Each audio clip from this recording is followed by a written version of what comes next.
جب اٹلی میں رہتا تھا تو جب مہینے کی پہلی تاریخ کو ہم لوگوں کو تنخواہ ملتی تھی تو میں اٹلی کے ایک بہترین اور اچھے ریستوران میں، جہاں امراء وغیرہ آتے تھے، خاص طور پر بڑے بڑے اداکار اور اداکاریں بھی وہاں آتی تھیں، میں چلا جایا کرتا تھا۔ ایک مرتبہ جب میں اٹلی کے اس بڑے ہوٹل میں بیٹھا کافی پی رہا تھا تو ایک شخص جو بڑے وجود اور جس کے ہاتھ بھی بڑے بڑے دکھ رہے تھے، قریب آ کر میرے پاس بیٹھ گیا۔ اس نے کہا کہ میں نے گزشتہ ماہ آپ کو اسی ہوٹل میں کسی آدمی سے باتیں کرتے سنا تھا، تو آپ وہی ہو جو اٹالین زبان بول رہے تھے۔ آپ تھوڑا الفاظ وغیرہ میں غلطی کر رہے تھے۔ اس نے مجھے 3-4 اصول بتائے اور وہ چپ کر گیا۔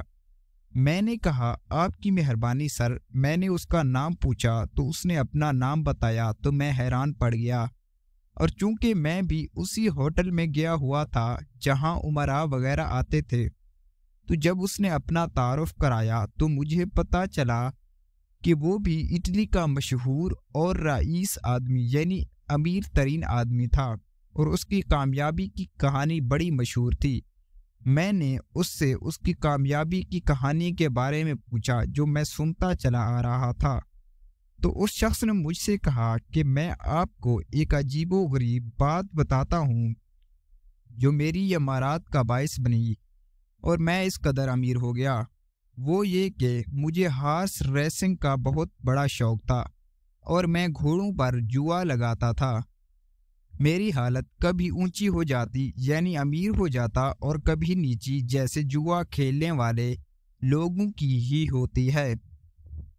ایک بار میں نے جوئے میں اپنا سارو مال و متاع ایک ریس پر لگا دیا اور کہا کہ اب اس کے بعد میں ریس نہیں کھیلوں گا یعنی جوا نہیں لگاؤں گا، جس طرح کوئی جواری کہتے ہیں کہ اگر جیت گیا تو دوبارہ کبھی جوا نہیں لگاؤں گا۔ خدا کا کرنا یہ ہوا کہ میں وہ ریس ہار گیا۔ اس جوئے میں ساری جمع پونجی ہار گیا، میری جیبیں بالکل خالی ہو چکی تھی اور میں بالکل مفلس ہو گیا تھا۔ جب میں وہاں سے پیدل گھر لوٹ رہا تھا تو مجھے شدت سے واش روم جانے کی ضرورت محسوس ہوئی، لیکن پھر وہاں جانے کے لیے میرے پاس مقامی کرنسی کا کوئی سکہ نہیں تھا جو واش روم کا دروازہ کھولنے کے لیے اس کی لاک میں ڈالا جاتا تھا، وگرنہ وہ دروازہ نہیں کھلتا تھا۔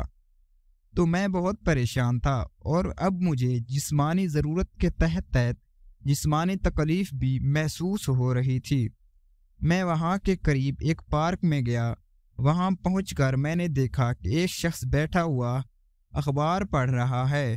میں نے بڑی لجاجت سے اس سے کہا کہ کیا سر آپ مجھے ایک سکہ عنایت فرمائیں گے یعنی دے دیں گے؟ تو اس شخص نے میری شکل و صورت کو دیکھا اور کہا کہ کیوں نہیں، اور اس نے مجھے ایک سکہ دے دیا۔ لیکن اس سے قبل اس نے میری صحت جسمانی پر ضرور غور کیا۔ اسے کیا خبر تھی کہ میں بالکل پھلانگ یعنی مفلس ہو چکا ہوں۔ جب میں وہ سکہ لے کر چلا اور واش روم کے دروازے تک پہنچا جہاں لاک یعنی سکہ اس لاک میں ڈالنا تھا، تو اچانک وہ دروازہ کھل گیا، جبکہ وہ سکہ اب بھی میرے ہاتھ میں تھا۔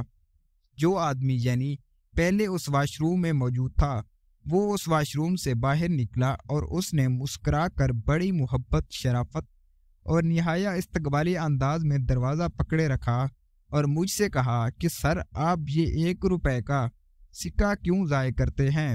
میں نے اس کا شکریہ ادا کیا اور اندر چلا گیا۔ جب میں اندر گیا اور اس کے بعد یعنی اپنی حاجت کے بعد باہر نکلا تو وہ 1 روپے کا سکہ اب بھی میری جیب میں تھا۔ تو میں قریب پارک میں چلا گیا۔ وہاں پر ایک اور جوا ہو رہا تھا کہ 1 روپیہ دو اور 1000 روپے پاؤ۔ میں نے وہ روپے کا سکہ اس جوئے میں لگا دیا اور سکہ اس جوئے کے بکس میں ڈال دیا۔ وہ سکہ کھڑکھڑایا اور 1000 کا نوٹ کڑک کر فوراً ہی باہر نکل آیا۔